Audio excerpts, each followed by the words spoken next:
အခုဓာတ်ပုံတွေကလူကိုကြည်လိုက်ရင်ဥပဒေရုပ်ကောင်းကောင်းနဲ့သပင်ကိုတတ်တတ်ရဖိထားတဲ့ပုံကလူကြီးလူကောင်းတယောက်စီးပွားရေးသမားဒါမှမဟုတ်ကော်မတီတစ်ခုခုရဲ့ပန်ရှင်လို့မိတ်ဆွေတို့ခံမှန်းမိနိုင်ပါတယ်ဒါပေမဲ့လူတယောက်ကိုအပေါ်ယံကြည့်ပြီးဆုံးဖြတ်လို့မရဘူးဆိုတဲ့စကားအတိုင်းပဲဒီဓာတ်ပုံနဲ့လူကသမိုင်းတိရှောက်မှာအယုံမှာဆုံးနဲ့အရေးစဆုံးဝက်ဆက်လူသက်သမားအဖြစ်မှတ်တမ်းဝင်ထားတဲ့ဂျွန်ဟိတ်ဆိုတဲ့သူပဲဖြစ်ပါတယ်ဆိုတော့ဂျွန်ဟိတ်ဆိုတာကဘယ်လိုလူစားမျိုးလဲသူကဘယ်လိုအမှုမျိုးတွေကိုကျူးလွန်ခဲ့တာလဲနောက်ပြီးတော့သူအခုလိုမျိုးစိုက်ကိုပတ်တယောက်ဘယ်လိုမျိုးဖြစ်လာခဲ့ရတာလဲစိုက်ကိုပတ်တယောက်ရဲ့ဘဝကရောဘယ်လိုမျိုးလဲဆိုတာနဲ့ပတ်သက်ပြီးတော့ဒီဝီဒီယိုလေးကိုကြည့်ပြီးတော့အဖြစ်ရှာလိုက်ကြရအောင်ပါဂျွန်ကို1909ခုနှစ်မှာအင်္ဂလန်ကဒေါ်ရွာလေးတစ်ခုမှာမွေးဖွားခဲ့တာပါသူ့ရဲ့မိဘတွေကအရန်ချမ်းသာလာတဲ့လူတွေမဟုတ်ဘူးဆိုပေမဲ့ဒီရွာလေးမှာတော့လူချမ်းသာစီးဝင်တယ်လို့ပြောလို့ရပြီးတော့အရန်ကိုမာနကြီးမောက်မာတဲ့မိသားစုလို့ဆိုလို့ရပါတယ်ရွာထဲကကျန်တဲ့သူတွေနဲ့သူတို့ကမတူမတန်ဘူးလို့ယူဆထားကြတာဖြစ်ပြီးတော့သူတို့ရဲ့ခြံကို10ပေတောင်မြင့်တဲ့အိုတတိုင်းတွေခတ်ထားပြီးတော့တိတိတတ်တတ်နေထိုင်ကြတာဖြစ်ပါတယ်သူတို့ရဲ့သားဖြစ်တဲ့ဂျွန်ကိုလည်းအရန်အကာအကွယ်လွန်သလိုပဲညှို့လင့်ချက်လည်းအရန်ကြီးမားကြတာပါအားကြောင့်ပဲဂျွန်ငယ်စဉ်တွေကရွာထဲကကလေးနဲ့လုံးဝပေးကစားလေးမရှိပါဘူးဂျွန်ကလည်းအများအပြားသူ့အိမ်မှာမွေးထားတဲ့ခွေးနဲ့ပဲအဖော်လုပ်ခဲ့ရတာပ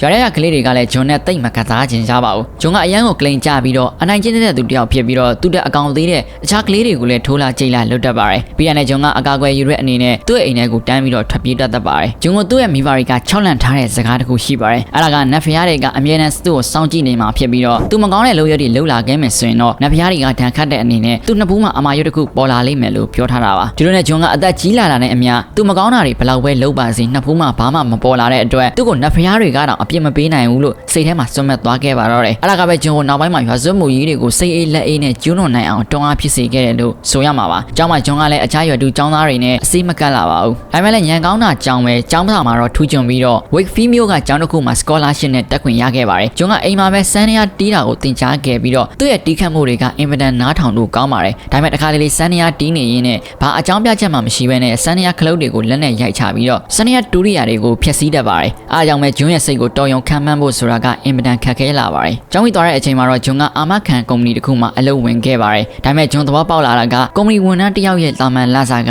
တောက်စားပြီးတော့သုံးဖြုံးခြင်းနဲ့သူ့ရဲ့ဇိုင်းနဲ့လုံးဝမကိုက်ဘူးဆိုတာပါပဲ။အဲ့ဒီအချိန်မှာပဲကုမ္ပဏီရဲ့ငွေစင်းတွေကိုလိမ်လည်ပြီးတော့အလွဲသုံးစားလုပ်တာမျိုးတွေပါလုပ်လာခဲ့တာပါ။အဲဒါကြောင့်ပဲသူ့ရဲ့အသက်21နှစ်မှာနေကုမ္ပဏီရဲ့ရန်ပုံငွေတွေကိုခိုးယူမှုနဲ့အလုပ်ပြုတ်သွားခဲ့ပါတော့တယ်။ဂျွန်ကလည်းတမန်အာဇီဝအလုပ်တစ်ခုကိုပြန်မရှာတော့ဘဲနဲ့ငွေအရလွယ်တဲ့နီလန်းနေနဲ့ပဲဖြစ်ရင်ဖြစ်တယ်လို့ဖြတ်တန်းခဲ့ပြီးတဲ့နောက်မှာတော့သူ့အသက်25နှစ်မှာပဲလူကုန်တဲ့အမျိုးသမီးတူဦးနဲ့အိမ်အောင်ကျသွားခဲ့ပါတော့တယ်။ဒါပေမဲ့လည်းစိုက်ကိုပတ်တွေရဲ့ထုံးစံတိုင်းပဲဂျွန်ရဲ့အိမ်အောင်ကြီးကတော့ချရှိမခံလိုက်ပါဘူးလက်ထပ်ပြီးတော့တိတ်မကြခင်မှာလည်းလိန်လည်မှုနဲ့ထောင်ချသွားခဲ့တာကြောင့်သူ့ရဲ့မိန်းမကလည်းသူနဲ့ရတဲ့ကလေးကိုပါမိဘမဲ့ခေယာကိုပို့လိုက်ပြီးတော့သူနဲ့တခါရဲ့ကွာရှင်းသွားခဲ့တာပါနှစ်ကြာပြီးတော့ထောင်ကနေပြန်လွတ်လာတဲ့အခါမှာတော့ဂျွန်ကလန်ဒန်မြို့ကိုပြောင်းရွှေ့လာခဲ့ပြီးတော့ဝီလီယံမဆွန်းဆိုတဲ့လူတစ်ယောက်စီမှာဒရိုင်ဘာဝင်လုပ်ခဲ့ပါတယ်ဝီလီယံကကစားပွဲရုံတစ်ခုရဲ့ပိုင်ရှင်တစ်ယောက်ဖြစ်ပြီးတော့အင်မတန်ချမ်းသာတဲ့လူတစ်ယောက်ပါထုံးစံတိုင်းပဲဒရိုင်ဘာတစ်ယောက်ရဲ့လစာကဂျွန်တွေလုံးဝလောက်ငါခြင်းမရှိပါဘူးအဲ့တော့လည်းလိန်လည်မှုတွေကိုပြန်လဲကျွန်းလွန်လာခဲ့ပြန်ပါတယ်ဒီကမှတော့သူ့ရဲ့လိန်လည်မှုတွေကပိုပြီးတော့အခြေပြန်လာခဲ့ပြီးတော့ stock share တွေကိုအတူလုပ်ပြီးတော့ရောင်းချခဲ့တယ်လို့ပဲအင်ချန်မြေစာချုပ်တွေကိုပါပွဲစားအနေနဲ့ဂျားထဲကနေဈေးတွေကစားခဲ့ပြီးတော့အယောင်းဝယ်လှုပ်လာခဲ့တာပါဒါပေမဲ့လည်းကြာကြာမခံလိုက်ဘဲနဲ့သူစီကနေ stock share ဝယ်သွားတဲ့သူတယောက်ကအ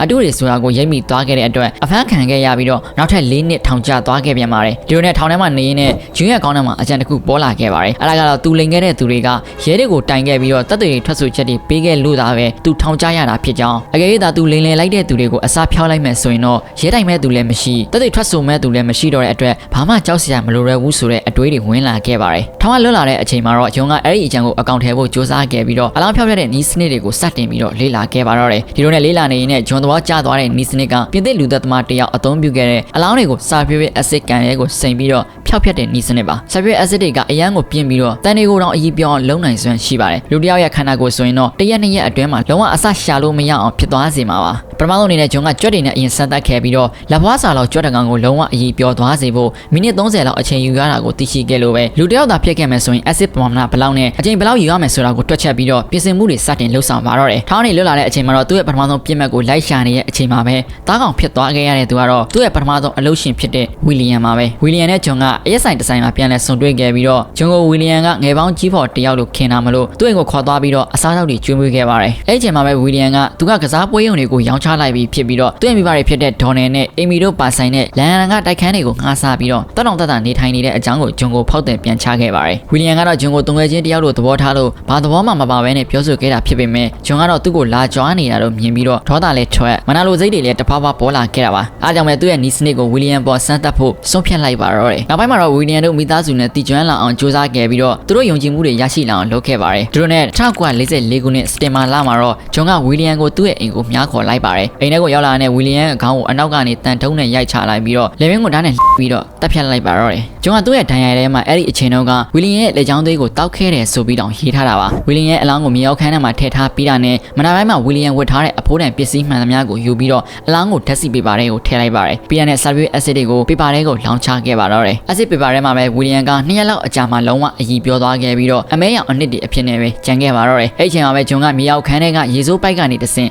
အက်ဆစ်တွေကိုတွန်းချလိုက်ပါတယ်ဂျွန်ကဝီလီယံကိုအစဖျောက်ပြီးတာနဲ့ဝီလီယံရဲ့အိမ်မှာအခန်းသားတက်နေလိုက်ပြီးတော့ဝီလီယံရမယ့်အိမ်ငါးကားတွေကိုလည်းသူကပဲကောက်ခံထားခဲ့တာပါအဲ့ဒါနဲ့ပဲဒုတိယကမ္ဘာစစ်ဖြစ်ပွားနေတဲ့အချိန်မလို့ဝီလီယံရဲ့မိဘတွေကလည်းဝီလီယံကစစ်မှုမထမ်းကျင်လို့စကော့တလန်နိုင်ငံကိုခဏတိမ်းရှောင်သွားတယ်သူကဒီအလုပ်တွေအတွက်ကိုစားထားခဲ့တယ်လို့ဇလန်းစင်ပြီးတော့ပြောဆိုခဲ့ပါတယ်သူ့ရဲ့လူဆက်တွေကိုပို့ပြီးတော့ပြည်ပြန်သွားအောင်လို့စကော့တလန်နိုင်ငံကိုပါတကူးတကသွားပြီးတော့အဲ့ဒီကနေဝီလီယံပြည့်ဟန်ဆောင်ပြီးတော့ဝီလီယံရဲ့မိဘတွေဖြစ်တဲ့ဒေါ်နယ်ရဲ့အီမီတွေကိုစာတွေပို့နေခဲ့သေးတာပါဒေါ်နယ်နဲ့အီမီတို့ကလည်းဂျွန်ကိုယင်းနှီးခင်မင်နေတာမလို့အစတုန်းကတော့ဂျွန်ရဲ့လူဆက်ကြီးကိုယုံကြည်ခဲ့ကြပါတယ်ဒါမဲ့လည်းစစ်ကြီးတာပြီးသွားတယ်ဝီလီယံကလည်းပြန်မလာသေးတဲ့အခါမှာတော့တဖြည်းဖြည်းနဲ့တန်တရားဝင်လာခဲ့ကြပါတယ်အဲ့ဒါကိုရိပ်မိသွားတဲ့ဂျွန်ကလည်းဒေါ်နယ်နဲ့အီမီတို့ကိုပါလက်စဖျောက်ဖို့စီစဉ်ပါတော့တယ်1945ခုနှစ်ဇွန်လမှာတော့ဂျွန်ကအင်္ဂလန်ကိုပြန်ရောက်လာပြီးတော့ဝီလီယံကိုလှုပ်ခဲ့သလိုမျိုးပဲဒေါ်နယ်နဲ့အီမီကိုမြားခေါ်ပြီးတော့အက်ဆစ်ပေပါတွေကိုထည့်ပြီးတော့ဖျောက်ဖျက်လိုက်ပါတော့တယ်နောက်ပိုင်းမှာတော့ဂျွန်ကအလောင်းတွေကိုမြင်မြန်ဖျောက်ဖျက်လို့ရအောင်နောက်တဲ့အက်ဆစ်ပေပါတွေကိုလည်းဝယ်ခဲ့သလိုအလောင်းတွေကိုလည်းအက်ဆစ်လောင်းလိုက်ရင်အသားတွေအယိုးတွေကိုလောင်းပြီးတော့ထွက်လာတဲ့အကိုငွေတွေအနံ့သက်တွေကိုကာကွယ်ဖို့အတွက်ဓာတ်ငွေကအမျက်နှာဖုံးတွေကိုပါဝယ်ယူပြီးတော့သူ့ရဲ့လုပ်ငန်းစဉ်ကိုအဆင့်မြင့်တင်ခဲ့ပါတယ်ဝီလီယံတို့မိသားစုတစုလုံးကိုတပ်ဖြတ်လိုက်ပြီးတာနဲ့ဒေါ်နယ်တို့ရဲ့အိမ်ကိုပါအပိုင်စီးလိုက်ပြီးတော့ဂျွန်ကသူတို့၄ယောက်စလုံးခီးထွက်သွားတယ်သူ့ရဲ့လုပ်ငန်းတွေနဲ့ပိုင်ဆိုင်မှုတွေကိုသူ့ကိုစားအားခဲ့တယ်လို့ပဝန်းကျင်ကိုသတင်းလွှင့်ခဲ့ပါတော့တယ်ပညာတတ်တစ်ယောက်လည်းဖြစ်ပြီးတော့ဥပဒေရုပ်ကောင်းတဲ့ဂျွန်ကိုတော့ဘယ်သူမှလည်းအထူးတလဲတန်တရားဖြစ်မနေခဲ့ကြပါဘူးအဲ့ဒါပြင်ဂျွန်ကဝီလီယံတို့မိသားစုနဲ့တရင်းတင်းကြီးဖြစ်နေတာကိုမြင်တွေ့ကြတဲ့အတွက်ဂျွန်ကိုပြောတဲ့အတိုင်းပဲအားလုံးကယုံကြည်ခဲ့ကြပါတယ်ဒါပေမဲ့ဂျွန်ကအချိန်ကြာလာရင်ဇလန်းတွေရှုပ်လာနိုင်တယ်ဆိုတာကိုသဘောပေါက်တဲ့အတွက်ဒေါ်နယ်တို့နေတဲ့အိမ်နဲ့သူတို့အငှားချထားတဲ့အိမ်တွေအကုန်လုံးကိုပါရောင်းချလိုက်ပြီးတော့ဒေါ်နယ်နဲ့အီမီတို့ရဲ့အငိမ့်စားလာစာချက်လက်မှတ်တွေကိုခိုးယူသွားခဲ့ပါတော့တယ်ဒီနေ့ဂျွန်ကချက်လက်မှတ်တွေကနေတဆင့်စတာလင်ပေါင်8000လောက်ကိုငွေသားအဖြစ်နဲ့ယူသွားခဲ့ပြီးတော့အင်္ဂလန်ကနေအမေရိကကိုပြောင်းရွှေ့သွားခဲ့ပြီးတော့ဖီလီဒဲလ်ဖီးယားမြို့ကဟော်ဒန်ရန်တစ်ခုမှာငှားရမ်းနေထိုင်ခဲ့ပါတယ်ဝီလီယံတို့မိသားစုကနေခိုးယူခဲ့တဲ့ငွေပမာဏကဒီဘက်ကငွေတန်ဘိုးနဲ့ဆိုရင်စတာလင်ပေါင်4သိန်းကျော်လောက်ထိရှိပါတယ်ဒါပေမဲ့ဂျွန်ကအဲ့ဒီပတ်စံတွေကိုအကုန်လုံးနှီးပါးကိုစိတ်ကြိုက်သုံးဖြုံလိုက်လို့ဒီနေ့အတွင်းမှာပဲငမွဲဘွားကိုပြန်ရောက်ရှိသွားခဲ့ပါတယ်ဂျွန်ကလောင်းကသားကိုအကြီးကျယ်ဆွဲလန်းနေတဲ့အတွက်သူ့မှာငွေဘယ်လောက်ပဲရှိမလုံလောက်ခဲ့ပါဘူးလောင်းကသားမျိုးတော့ဖြစ်တဲ့ Las Vegas ရှိတဲ့အမေရိကကိုရောက်လာတဲ့အချိန်မှာတော့ဂျွန်တော့ရေကန်အသင့်ကြာအသင့်ဖြစ်သွားခဲ့ပြီးတော့အဲ့ဒီမှာနေပါလာသမျှကိုလောင်းကသားလုတ်ပစ်လိုက်တာပါဒါကြောင့်ဂျွန်ကသူ့အတွက်နောက်ထပ်သားကောင်တစ်ခုကိုထပ်ရှာရပါတော့တယ်1948ခုနှစ်မှာတော့ဂျွန်ကအိမ်ဝယ်ဖို့လိုက်ရှာနေတဲ့သူတို့ဟန်ဆောင်ပြီးတော့လူကုန်ထမ်းလင်မယား2ယောက်ဖြစ်တဲ့အာကီဗော့ဟန်နာဆင်နဲ့ရိုဟန်ဒါဆန်တို့နဲ့စုံတွေ့ခဲ့ပါတယ်ဂျွန်ရဲ့စန်နီယာတီခတ်ပုံတွေကိုဟန်နာဆင်တို့လင်မယားကသဘောကျသွားတဲ့အတွက်သူတို့ရဲ့အိမ်တက်ပွဲမှာဂျွန်ကိုတီခတ်ပေးဖို့ဖိတ်ကြားခဲ့ရကနေတဖြည်းဖြည်းနဲ့ရင်းနှီးလာခဲ့ကြတာပါအိမ်တက်ပွဲမှာပဲဂျွန်ကအာကီဗော့ရဲ့6လုံးမျိုးတနက်ကိုသူတို့လင်မယားရဲ့အိတ်ခမ်းထဲကနေခိုးယူလာခဲ့ပါသေးတယ်ဂျွန်ကရုပ်ရည်ရှိုံနဲ့မကဘဲနဲ့ဟဲ့ရန်ကောင်းကောင်းတရုပ်ဆောင်နိုင်တာမလို့လူတွေကိုစီးရုံသွင်းတဲ့နေရာမှာလည်းအလွန်ချူးကျွန်တဲ့သူလို့ဆိုလို့ရနိုင်ပါတယ်အားကြောင့်လည်းသူနဲ့စုံတွေ့မိတဲ့သူတိုင်းကဘလို့လူမျိုးပဲဖြစ်ပါစေဂျွန်ရဲ့အပြောဆိုမူရာတွေအောက်မှာပဲထောင်ချောက်မိသွားတတ်ကြပါတယ်အားဒါကြောင့်ပဲဟန်နာဆင်တို့လင်မယားအတွဲဟာလည်းဂျွန်ကိုခင်မီရင်းနှီးနေရာကနေမိတ်ဆွေကောင်းတယောက်လိုယုံကြည်လာခဲ့ကြပြီးတော့သူတို့အိမ်ကိုတကားမရှိဓာတ်မရှိဝင်ထွက်သွားလာစေခဲ့တယ်လို့ပဲသူတို့ရဲ့ပိုင်ဆိုင်မှုတွေအတွင်းရေးကိစ္စတွေကိုလည်းဂျွန်ကိုခရီးစေးတွင်းကြပြောပြခဲ့ကြပါတယ်အဲ့ဒီကာလမှာပဲဂျွန်ကသူ့ရဲ့အလောင်းဖြောက်တဲ့နေရာအသစ်အတွက်ဘလောင်တော်လုံးကိုငှားပြီးတော့ပြုလုပ်ပြီးသွားပါပြီပြီးတဲ့နဲ့အက်ဆစ်တွေနဲ့ပစ္စည်းကိရိယာတွေကိုလည်းတခါတည်းစုဆောင်းထားခဲ့ပါတယ်အကောင်လုံးအစင်းသစ်ဖြစ်ပြီးဆိုတာနဲ့ဂျွန်က1946ခုနှစ်ဖေဖော်ဝါရီလမှာပဲအာကီဘော့ကိုသူ့ရဲ့ကားကိုမောင်းလာပေးသလိုနဲ့ဂျွန်ကသူ့ရဲ့ကိုရောင်နားကိုခေါ်ဆောင်သွားပြီးတော့ကားပေါ်မှာပဲအာကီဘော့စီကနေခိုးလာတဲ့6မျိုးတနက်နဲ့ပဲအာကီဘော့ရဲ့ခေါင်းကိုပြစ်လိုက်ပါတယ်အာကီဘော့ရဲ့အလောင်းကိုကိုရောင်ထဲမှာထားပြီးတော့သူ့ရဲ့မိမဖြစ်တဲ့ Woods ကိုလည်းသူမရဲ့ခင်မောကသူ့အိမ်မှာရှိနေတယ်လို့လိန်လဲခေါ်ဆောင်လာခဲ့ပြီးတော့အိမ်သားအရောက်မှာပဲခေါင်းကိုတနက်နဲ့ထပ်ပစ်ခဲ့ပြန်ပါတယ်ဟန်နာဆင်တို့လင်မယားရဲ့အလောင်းတွေကို acid paper ထဲမှာစိမ်ပြီးတော့ဖျောက်ဖျက်ခဲ့တယ်ဆိုပေမဲ့ဒီတခါမှတော့ဂျွန်တယောက်သူ့မှာဘတ်ဂျက်သိပ်မရှိတော့လို့ဈေးပေါ်တဲ့ acid တွေကိုဝယ်လာတာကြောင်းလာတော့မပြောတတ်ပါဘူးသူတို့နှစ်ယောက်ရဲ့အလောင်းတွေက acid တွေထဲမှာလုံးဝမပြောဝ ဝင်သွားပဲနဲ့ရိုးရဲ့ခြေထောက်တစ်ဖက်ဆိုရင်လည်းအကောင်းဒီပါအတိုင်းရှိနေသေးတာပါဒါပေမဲ့ဂျွန်ကသူ့ကိုလုံးဝဖမ်းဆီးနိုင်မှာမဟုတ်ဘူးလို့သွေးနဲ့ထင်ရောက်နေတာဖြစ်လို့ဒါကိုလုံးဝဂီးမဆိုင်ပါဘူးအဲ့ဒီကိုရောင်ထဲမှာတော့ရေစိုးမြောင်းမရှိတဲ့အတွက်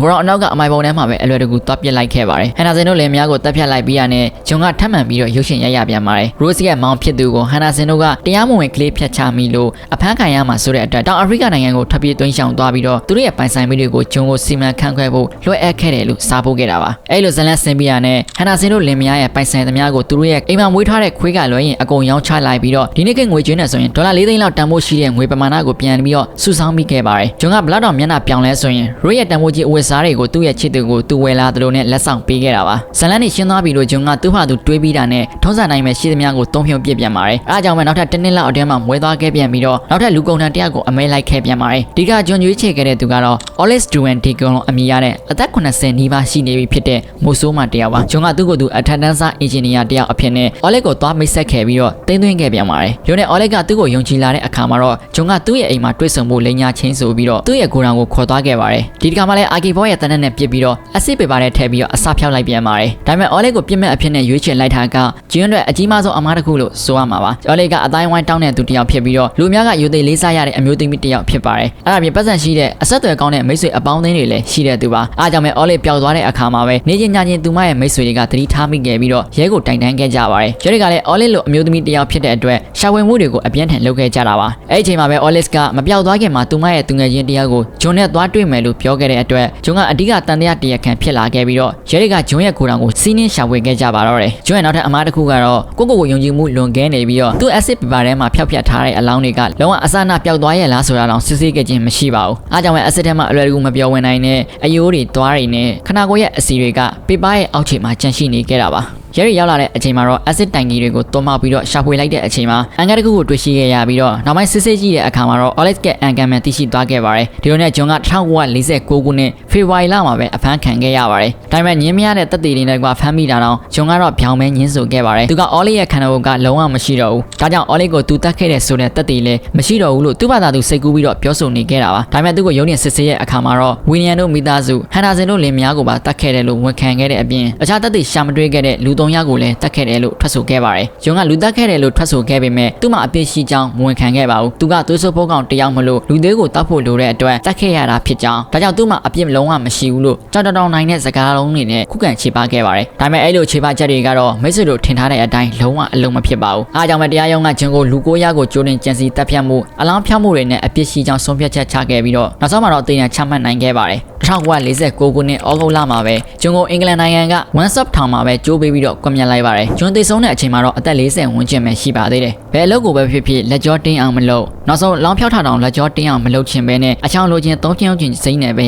လူတွေကိုတက်ဖြတ်အလောင်းဖြောက်ခဲ့တဲ့အပြင်သူတို့ရဲ့ပိုင်ဆိုင်မှုတွေကိုလည်းခွေးယူခဲ့တဲ့လူတစ်ယောက်ဂျွန်ရဲ့အသားကောင်ဖြစ်ခဲ့ရတဲ့သူတွေကိုလည်းသင်ခန်းစာယူပြီးတော့မိတ်ဆွေတို့အနေနဲ့လူတစ်ယောက်ကိုပညာတတ်တယ်ဥပဒေရောကောင်းတယ်အပြောဆိုကောင်းတယ်ဆိုတာနဲ့တင်အပေါ်ယံကြည့်ပြီးတော့မယုံကြည်သင့်ကြောင်းပြောကြရင်းနဲ့ဒီဝေလေးကိုဒီမှာပဲအဆုံးသတ်လိုက်ပါတယ်